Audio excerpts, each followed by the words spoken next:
பார்த்திபன் அவர்கள் த்ரிஷா அவர்களை பத்தி பேசினதும், அதுக்கப்புறம் த்ரிஷா அவர்கள் பார்த்திபன் அவர்களுக்கு பதிலடி கொடுக்குற மாதிரியான ஒரு ட்வீட் போட்டதும், அதுக்கப்புறம் திரும்பவும் பார்த்திபன் அவர்கள் த்ரிஷா அவர்களுக்கு பதில் சொல்லி ஒரு ட்வீட் போட்டது அப்படின்னு போயிட்டு இருந்தது. இப்போ பார்த்திபன் அவர்கள் ஒரு ஆடியோவை ரிலீஸ் பண்ணியிருக்கிறாரு. அதாவது இப்போ ரீசெண்டா பாத்தீங்க அப்படின்னா ஒரு சினிமா சம்பந்தப்பட்ட ஒரு அவார்ட் ஃபங்க்ஷன் நடந்தது. ஸோ பொதுவாகவே வந்து ஒரு அவார்ட் ஃபங்க்ஷன் நடக்குது அப்படின்னா அங்க இருக்கக்கூடிய ரசிகர்களுக்காகவும் கண்டென்ட்டுக்காகவும் ரேபிட் ஃபயர் ரவுண்ட் வைக்கிறது அப்படிங்கிறது வழக்கம் தான். அப்படி இருக்கும்போது இப்போ ரீசெண்டா நடந்த அந்த அவார்ட் ஃபங்க்ஷன்லயுமே வந்து பார்த்திபன் அவர்களுக்கு ஒரு ரேபிட் ஃபயர் ரவுண்ட் வச்சிருக்காங்க. ஸோ அந்த ரவுண்ட்ல பாத்தீங்க அப்படின்னா தமிழ் சினிமாவில் இருக்கக்கூடிய முக்கியமான நடிகர்கள் நடிகைகளுடைய போட்டோஸ் எல்லாம் காட்டி இதுல இருக்கக்கூடியவங்களை பத்தி நீங்க சொல்லுங்க அப்படிங்கிற மாதிரி பார்த்திபன் அவர்கள்கிட்ட கேட்டிருக்காங்க. ஸோ அதுல வந்து த்ரிஷா அவர்களுடைய போட்டோவுமே வந்திருக்குது. ஸோ ஆல்ரெடி பார்த்திபன் அவர்களும் த்ரிஷா அவர்களும் சேர்ந்து பொன்னியின் செல்வன் படத்தில் நடிச்சிருந்தாங்க அப்படிங்கறதுனால அங்க இருக்கக்கூடிய ஃபேன்ஸ் எல்லாம் வந்து த்ரிஷா அவர்களுடைய போட்டோ பார்த்ததுமே குந்தவை குந்தவை அப்படின்னு சொல்லி கத்திருக்கிறாங்க. பொன்னியின் செல்வனுடைய கேரக்டர் நேம் சொல்லி கத்துனாங்க. பார்த்திபன் அவர்களும் என்ன சொல்றதுன்னு தெரியாம டக்குன்னு குந்தவை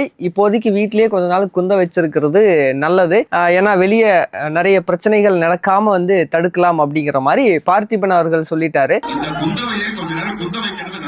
ஸோ அது வந்து சோசியல் மீடியாவில் அந்த வீடியோ பயங்கர வைரலாக போயிடுச்சு. ஆக்சுவலாக அங்கே பார்த்திபன் அவர்கள் என்னதான் காமெடியாக சொல்லியிருந்தாலும் அது வந்து இன்னைக்கு ஒரு மிகப்பெரிய சர்ச்சையை கிரியேட் பண்ணியிருக்கு அப்படின்னு தான் வந்து சொல்லணும். ஸோ அந்த வீடியோவை த்ரிஷா அவர்கள் பார்த்துட்டு அதுக்கு பதிலடி கொடுக்குற மாதிரியான ஒரு ட்வீட்டும் போட்டிருந்தாங்க. அந்த ட்வீட்டில் பார்த்தீங்க அப்படின்னா இந்த மாதிரி ரீசெண்டாக நடந்த ஒரு அவார்ட் ஃபங்க்ஷனில் வந்து என்னுடைய பேரும் ஃபோட்டோவும் யூஸ் பண்ணியிருக்கிறதா அந்த ஈவெண்ட் ஆர்கனைசர் வந்து எனக்கு இன்ஃபார்ம் பண்ணாங்க. ஸோ அந்த டைமில், அதாவது என்னுடைய ஃபோட்டோ காட்டின டைமில் அங்கே பேசின ஒருத்தர் அவருடைய கையில் மைக் இருக்கு அப்படிங்கிறது அவர் பேசுறது வந்து பயங்கர இன்டெலிஜென்ட்டாவோ இல்ல ஹியூமராவோ இருக்கும் அப்படிங்கறது அர்த்தம் கிடையாது. அது வந்து முட்டாள்தனத்தை வெளிப்படுத்ததா உதவும். அதே மாதிரி அறிவில்லாம இந்த மாதிரி தரமற்ற வார்த்தைகள் பேசுறது வந்து அவங்க யாரை பத்தி பேசுறாங்களோ அவங்கள குறிக்கிறத விட பேசுறவங்க யாரு அப்படிங்கறத வந்து காட்டும் அப்படிங்கிற மாதிரியும் ஒரு ட்வீட் வந்து போட்டாங்க. அதுக்கப்புறம் உடனே பார்த்திபன் அவர்களுமே அதுக்கு ரிப்ளை பண்ற மாதிரி ஒரு ட்வீட் போட்டிருந்தாரு. அதாவது நடந்தது வந்து தவறாவே நடந்திருக்கு, இதுக்கு வந்து வருத்தப்படுறத தவிர வேற வழி இல்லை அப்படிங்கிற மாதிரி ஒரு ட்வீட் போட்டிருந்தாரு. அது போக இப்போ வந்து ஒரு ஆடியோவும் ரிலீஸ் பண்ணிருக்காரு. ஸோ அந்த ஆடியோல பாத்தீங்கன்னா என்ன சொல்லியிருக்கிறாருன்னா,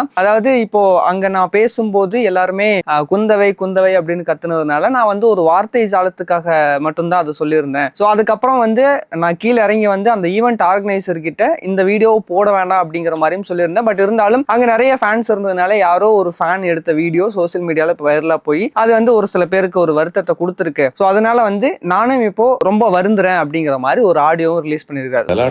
அவர்களிடம் வெளியிட வேண்டாம் என கேட்டுக்கொண்டேன். ஆல்ரெடி த்ரிஷா அவர்களை பத்தி நிறைய சர்ச்சையான விஷயங்கள் இப்ப சோசியல் மீடியால போயிட்டு இருக்குது. அப்படி இருக்கும்போது இந்த மாதிரியான ஒரு விஷயமும் நடந்திருக்கு. இப்ப நீங்க இதை பத்தி உங்களுடைய கருத்து என்ன அப்படிங்கறத மறக்காம கீழே கமெண்ட் பாக்ஸ்ல சொல்லிருங்க. இன் அண்ட் அவுட் மீடியாவுக்கு சப்ஸ்கிரைப் பண்ணிருங்க.